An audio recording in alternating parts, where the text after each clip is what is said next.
Hvorfor begyndte du at spille fiolin? Jeg begyndte at spille violin af de helt rigtige årsager, og de rigtige årsager er, at mine forældre synes, det skulle være en del af min uddannelse.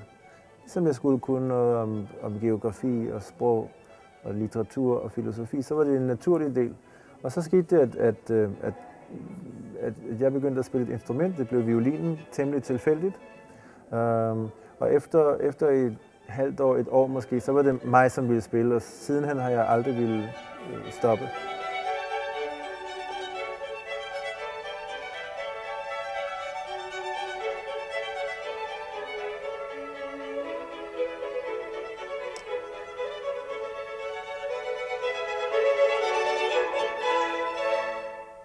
Hvis man kan lide at spille violin så tidligt, som jeg kunne, da jeg var 8 eller 7-8, så er det fuldstændig ubevidst. Men når man begynder at blive lidt ældre, så opdager man, hvor mange fantastisk smukke musikværker man kan deltage i på sin violin, med sin violin.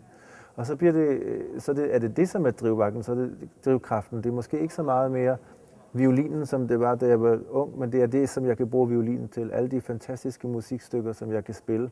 Mozart-kvintetter og store violinkoncerter, som man kan bruge violinen til. Så det er det, som gør, at det stadig er sjovt. Du har nettopp spilt på masterclass med Nikolaj Znaider. Ja. Hvordan har det vært? Det var kjempegøy. Og tiden gikk så utrolig fort. Men det var veldig gøy. Han sa så utrolig mye viktige små ting som man kan tenke på når man øver inn nye stykker og sånn. Tekniske ting og sånn. Fikk du sånn wow-følelse inni deg? Jeg har veldig lyst til å gå og øve nå, for eksempel, så det betyr at det har vært en veldig god opplevelse. Hvis du ikke skulle spille fiolin, eller hvis du hadde et annet instrument? Nu dirigerer jeg veldig meget jo, så det er jo det største instrument, man kan spille på. Det er orkester jo. Hvad vil det sige at dirigere? At dirigere, det vil sige, at man står foran et symfoniorkester og vifter med armene, stort set, men forhåbentlig på en måde, som viser, hvordan musikken skal fraseres. Ikke kun hvor hurtigt og hvor langsomt det skal gå, men hjælper orkestret ind, når de skal ind på det rigtige tidspunkt. Man former musikken, man inspirerer måske, forhåbentlig. Så det er et stort ansvar, hvor det kræver, at man kender hver eneste stemme i orkestret og hvad der sker. Så det spiller jeg, og så spiller jeg klaver for min egen fornøjelses skyld.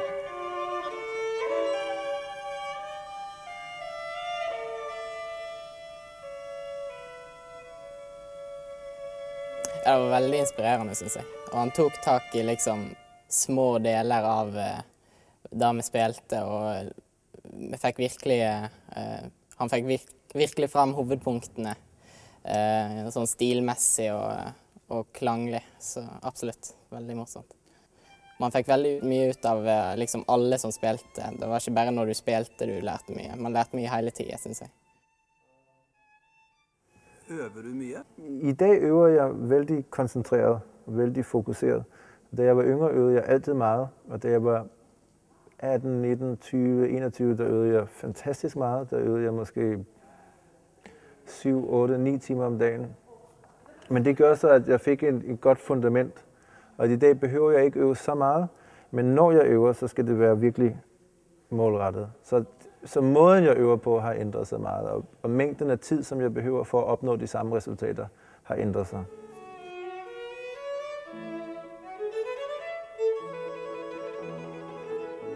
Du er jo det, vi kalder for solist. Hvordan er det at være, hvad er en solist, og hvordan er det at være solist? Når man er solist, så spiller man med orkester, men ikke i orkester. Det vil sige, at man får ikke lov at sidde ned. Man skal stå foran. Man får ikke lov at spille med de samme mennesker hver uge, men man skal spille med forskellige mennesker hver uge.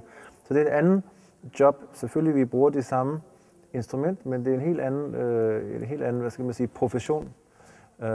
Vi laver andre ting, spiller stemmer, som er svære, teknisk set, og rejser alt for meget.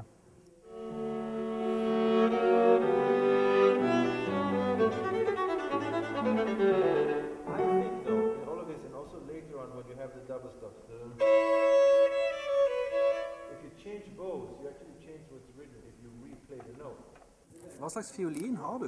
Jeg har en fin gammel italiensk violin, som er bygget i 1741 af en gammel violinbygger, som hed Guarnerius. og den er bygget i 1741 i Cremona i Italien. Og den her violin er fantastisk af 2 årsager. For det første, fordi den lyder helt fantastisk, og for det andet, fordi den har tilhørt Fritz Kreisler, som er en af de allerstørste violinvirtuoser, som fandtes. Og han havde den her violin for præcis 100 år siden. Så det er en stor ære at spille på den. Spiller du fodbold? Jeg har spillet meget fodbold. Det var min største drøm, var at blive fodboldspiller, indtil jeg begyndte at spille violin. Så det har altid været. Jeg er en stadig stor fodboldfan, og jeg sørger altid for at følge med i Champions League, for det er det nemmeste for mig at følge med i, når jeg rejser så meget. For Champions League, det får man i alle lande. Selv i USA.